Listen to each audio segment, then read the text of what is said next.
اعوذ باللہ من الشیطان الرجیم بسم اللہ الرحمن الرحیم اللہم صلی علی محمد وعلی آل محمد۔ السلام علیکم ورحمۃ اللہ وبرکاتہ۔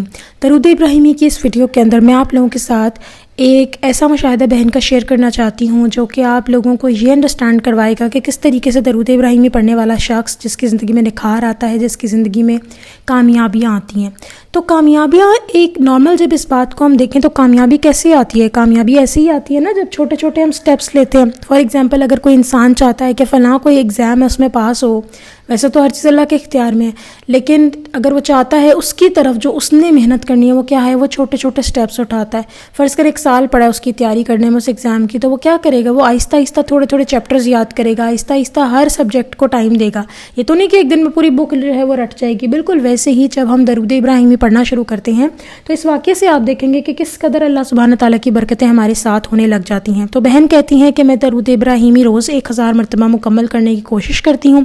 الحمدللہ ویڈیو سے کر رہی تھی، لیکن اب اللہ پاک نے مجھے اتنی توفیق دے دی ہے کہ میں 500 دفعہ تسبیح پر ہی پڑھ لیتی ہوں خود سے، اور نو ڈاؤٹ ویڈیو کے ساتھ بھی خود ہی پڑھ رہی تھی، لیکن کہتی ہیں کہ جو سیپریٹلی میری تعداد مکمل نہیں ہو پاتی تھی کیونکہ ویڈیو کے ساتھ جب ہم پیچھے پیچھے پڑھتے ہیں تو ہم اسی کی سپیڈ کو کیچ کرتے ہیں، لیکن جب سیپریٹ بیٹھ کے پڑھتے ہیں تو ظاہر ڈسٹریکٹ ہو جاتے ہیں۔ تو کہہ رہی ہے اب وہ الحمدللہ وہ ٹائم بھی میرے پر آ گیا ہے کہ میں کافی کم ٹائم میں 500 مرتبہ بھی، کبھی 300 مرتبہ بھی اس طرح خود سے تسبیح پر پڑھ لیتی ہوں ماشاءاللہ سے۔ تو میں نے جیسے کہ یہاں پہ یہ بات بھی دیکھ لیں کہ میں نے کہا تھا نا کہ ایک دن آئے گا کہ آپ سکون سے بیٹھ کے بھی پڑھیں گے درود شریف، تو ہر وہ شخص جو درود ابراہیمی پڑھتا ہے اس کو وہ ٹائم مل جاتا ہے۔ اب واقعہ کچھ یوں بیان کرتی ہیں، کہتی ہیں کہ میں نے درود ابراہیمی پڑھنے سے یہ دیکھا کہ میری مالی حالات تو بہتر ہوئے، لیکن جو سب سے بڑا ایک چینج میری زندگی میں آیا وہ یہ کہ مجھے میرا مقصد پتہ لگا، اور مقصد کے علاوہ جو دوسرا بڑا چینج آیا وہ یہ کہ میری اصلاح ہوئی۔ اصلاح کے معاملے میں کہتی ہیں کہ ہر وہ دعا، مسنون دعائیں اور جو ہم اعوذ باللہ من الشیطان الرجیم بسم اللہ الرحمن الرحیم جو ہم پڑھتے ہیں، یہ سب ہم کہتے ہیں اس کو بہت لائٹ لے جاتے ہیں، حالانکہ یہ سب اللہ تعالیٰ نے ہماری پروٹیکشن کے لیے بنائی ہوئی ہے۔ پھر ایک حدیث جو ہے وہ بیان کرتی ہیں، کہتی ہیں حدیث جو ہے وہ یہ ہے کہ نبی پاک صلی اللہ علیہ وسلم ایک دسترخوان پہ بیٹھے تھے، ایک بچی بھاگتی ہوئی آئی اور اس نے فوراً سے ہاتھ میں یعنی ہاتھ اپنا آگے کر کے کھانا پکڑنے کی کوشش کی، تو نبی پاک صلی اللہ علیہ وسلم نے اس کا ہاتھ پکڑ لیا۔ پھر اسی طرح ایک اور آدمی بھاگتا ہوا آیا تو اس کا بھی ہاتھ نبی پاک صلی اللہ علیہ وسلم نے پکڑ لیا اور فرمایا کہ ان دونوں کے ہاتھوں کے ساتھ شیطان کے ہاتھ بھی میرے ہاتھ میں ہے، یعنی کہ آپ آئے، آپ نے بسم اللہ نہیں پڑھی تو کھانے سے برکت اٹھ جاتی ہے۔ یہ بات انڈرسٹینڈ کرنے کی بات ہے۔ تو یہ جو بسم اللہ ہے، ہر کام سے پہلے بسم اللہ پڑھیں، یہ آپ کے اپنے فائدے کے لیے ہے۔ تو یہ بہن کہتی ہیں کہ میرے ساتھ بھی کچھ ایسا ہوا کہ پہلے میری ان معاملوں میں اصلاح ہونا شروع ہو گئی۔ بسم اللہ تو پہلے پڑھتی تھی لیکن اکثر اوقات بھول جاتی تھی، تو اللہ سبحانہ تعالیٰ نے درود ابراہیمی پڑھنے کی برکت سے نہ صرف میری نماز میں بہت سارے ایسے لفظ تھے جن کا میں تلفظ خراب پڑھتی تھی وہ سب ٹھیک کروائے، بلکہ جہاں جہاں کہتی ہیں کہ میں بھول جاتی تھی بسم اللہ پڑھنا، وہ مجھے یاد آتی تھی تو میں بسم اللہ ہی اولی و آخری پڑھ لیتی تھی۔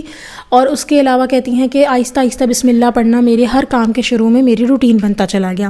نہ صرف یہ بلکہ کہتی ہیں جو نماز میں لفظ جیسے پہلے بتا رہی ہیں کہ غلط پڑھ جاتی تھی کچھ، وہ بھی اللہ تعالیٰ نے اصلاح کروائی۔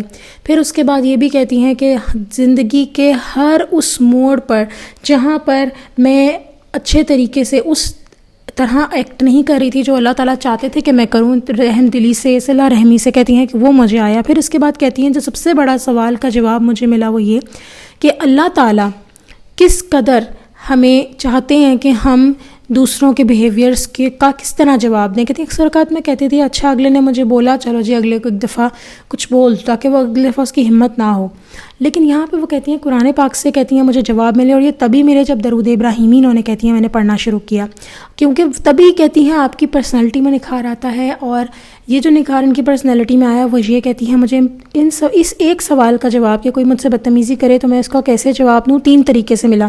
کہتی ہیں پہلی، اور تینوں کہتی ہیں مجھے قرآن پاک سے ملا۔ پہلی کہتی ہیں مجھے اس طریقے سے ملا، قرآن پاک میں اللہ تعالیٰ نے فرمایا کہ ہم نے تمہیں ایک دوسرے کی آزمائش کے لیے پیدا کیا، تو کیا کوئی ہے تم میں جو صبر کرے۔ اب یہاں پہ کہتی ہیں یہ جب مجھے بات پتہ لگی تو مجھے ریئلائز ہوا کہ جب بھی ہمیں کسی کا بیہیویئر، چاہے ہمارے ماں باپ ہوں، ہمارے ریلیٹیوز ہوں، چاہے ہمارے آفس کے کولیگز ہوں، اگر کوئی بھی انسان ہو، تو کہتی ہیں کہ ہمیں اس کے اوپر اللہ سبحانہ تعالیٰ نے صبر کی تلقین دی ہے اور صبر کا اجر بھی کہا ہے۔ آزمائش ہے تو اس کا اجر بھی ہوگا۔ پھر دوسرے طریقے سے کہتی ہیں قرآن پاک سے ایسے جواب ملا کہ اللہ تعالیٰ فرماتے ہیں قرآن پاک میں کہ جب کسی اس سے کوئی تم سے یعنی سخت کلامی کا ایسے طریقے سے جواب دو جو بہت اچھا ہو. ایسا کرنے سے تم دیکھو گے کہ جو تمہارا دشمن ہے وہ تمہارا گرم جوش دوست بن جائے گا. یہ ہر کسی کے کیس میں نہیں ہوتا، لیکن اللہ تعالیٰ نے جب یہ بات قرآن میں کہہ دی تو موسٹ پروبیبلی ایسا ہی ہوگا. تو کہتی ہیں کہ یہ چیز بھی مجھے پتہ لگی کہ مجھے سخت کلامی کا بہت اچھے طریقے سے جواب دینا ہے. کبھی کبھار جواب اچھا نہیں آتا تو کہتی ہے میں دعا دے دیتی ہوں. کہتی ہے جب مجھے لگتا ہے نا اگلے کی بات مجھے اپسیٹ کر رہی ہے تو میں اگلا جملہ جو ان کو بولتی ہوں وہ یہ کہ اللہ آپ کے لیے آسانی کرے. اب کہتی ہیں اس دعا کے اندر ہڈن میننگ کیا پوشیدہ ہے. پہلا تو یہ کہ ظاہر ہے اس انسان نے ان کے ساتھ زیادتی کی تو جو ان کے اوپر معاملہ آئے گا اس میں اللہ تعالیٰ ان کے لیے آسانی کرے. اور دوسرا یہ یعنی ان کو اس بات کا یقین ہے اس دعا میں کہ اللہ تعالیٰ نے میرا بدلہ ضرور لینا ہے، کیونکہ قرآن پاک کی آیت ہے کہ اور تمہارا رب بھولنے والا نہیں. یہ ہے تیسری آیت جو انہوں نے قرآن پاک میں سنی کہ اللہ تعالیٰ بھولنے والا نہیں ہے. جو آپ کے ساتھ زیادتی کرے گا اللہ تعالیٰ اس کو نہیں بھولیں گے.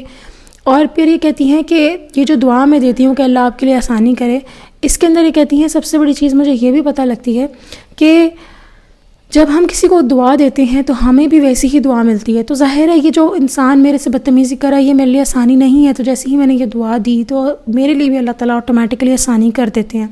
تو کہتی ہے کہ یہ ساری چیزیں مجھے معلوم ہوئیں. اور اس کے بعد یہاں پر کہتی ہیں کہ مجھے ہمارے اسلامی واقعات سے ہی یہ بات پتہ لگی کہ اگر آپ ایک چیز ٹالریٹ نہیں کر پا رہے تو آپ اپنے آپ کو اس چیز سے الگ کر لیں. آپ ہر اس موڑ پر ہر اس موقع سے دور ہو جائیں جہاں پر آپ کو وہ چیز یا وہ لوگ پریشان کر رہے ہیں. کوئی الگ کمرہ ہے تو ادھر چلے جائے. یعنی بتانے کی بات یہ ہے کہ ان کی اس طریقے سے اصلاح ہوئی. کہتی ہیں کہ میں نے یہ بات انڈرسٹینڈ کر لی ہے کہ اس دنیا میں ہم لوگ کچھ ٹائم کے لیے آئے ہیں. اور کہتی ہیں میں میری پہلے سے سوچ تھی ہی نہیں بالکل بھی. اور کہتی ہیں کہ اب یہ جو نکھار میری پرسنالٹی میں آیا ہے یہ سب اللہ سبحانہ تعالیٰ کی وجہ سے آیا. پھر کہتی ہیں کہ میں دنیا کے مال کے پیچھے بہت اینکشیس تھی، بہت زیادہ پریشان رہتی تھی، بہت زیادہ میری طرف تھی کہ بس کسی طرح مجھے یہ مال مل جائے. ہاں کہتی ہیں میں لالچی نہیں تھی، لیکن کہتی ہیں میں اتنا مال ضرور چاہتی تھی کہ میرے فلاں معاملات حل ہو جائیں. نو ڈاؤٹ کہتی ہیں اللہ سبحانہ تعالیٰ نے میری مدد بھی بہت کی، لیکن جو سب سے بڑا کرم مجھ پہ ہوا وہ یہ ہوا کہ اللہ پاک نے میری زندگی میں یہ جو مال کی ہرس تھی میری، جو ایک دم سے میں پریشان ہو جاتی تھی کہ ہاں یہ خرچہ آ گیا کیسے ہوگا وہ کیسے ہوگا، کہتی وہ سب اللہ تعالیٰ نے ختم کر دیا کہ اب مجھے ٹینشن ہی نہیں رہتی. میں کہتی ہوں کہ اللہ تعالیٰ ہی سب کریں گے اور اللہ تعالیٰ کر بھی دیتے ہیں. تو کہتی ہیں یہ سب کرامات یہ سارے کے سارا فضل مجھ پہ درود ابراہیمی پڑھنے کی وجہ سے ہوا ہے. نہ صرف یہ بلکہ کہتی ہیں زندگی میں ان کو ایک بہت ہی بری مہلک بیماری لگ گئی تھی جس سے بھی اللہ سبحانہ تعالیٰ نے ان کو بچایا. اور کہتی ہیں کہ جب اللہ تعالیٰ نے ان کو اس بیماری سے بچایا تب یہ درود ابراہیمی نہیں پڑھتی تھی، لیکن تب انہوں نے کافی زیادہ صبر کیا. اور جب صبر کیا انہوں نے کہتی ہیں کہ اس صبر کا اجر اللہ تعالیٰ نے ان کو ایسے عطا کیا کہ وہ بیماری ان کی کچھ ٹائم تک رہی.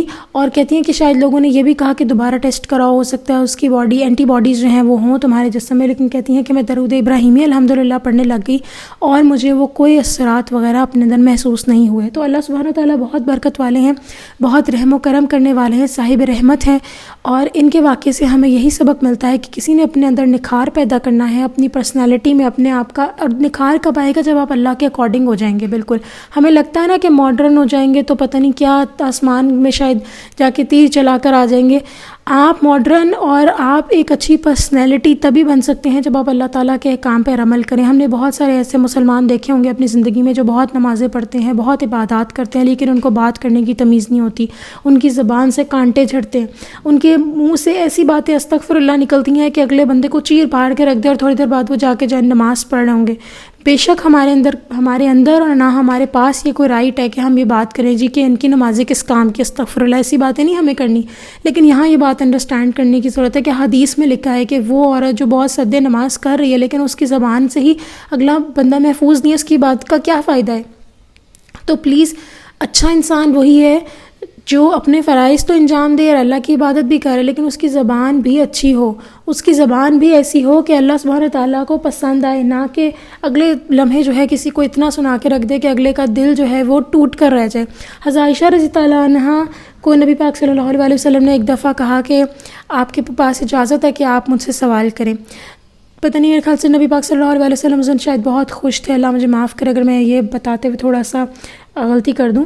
تو حضرت عائشہ رضی اللہ عنہا نے فوراً جا کر حضرت ابوبکر صدیق رضی اللہ عنہ سے پوچھا کہ آپ مجھے بتائیں کہ میں کیا بات پوچھوں. تو انہوں نے کہا یہ پوچھو کہ معراج کے موقع پر حضور اکرم صلی اللہ علیہ وسلم کی اللہ تعالیٰ سے کیا بات ہوئی تھی بیچ میں. اور تو حضرت عائشہ رضی اللہ عنہ نے جب یہ پوچھا تو حضور صلی اللہ علیہ وسلم نے ایک بات بتائی ان کو اور کہا کہ اللہ تعالیٰ نے کہا ہے کہ جس مسلمان نے کسی مسلمان کا دل جوڑ دیا اسے جنت مل گئی.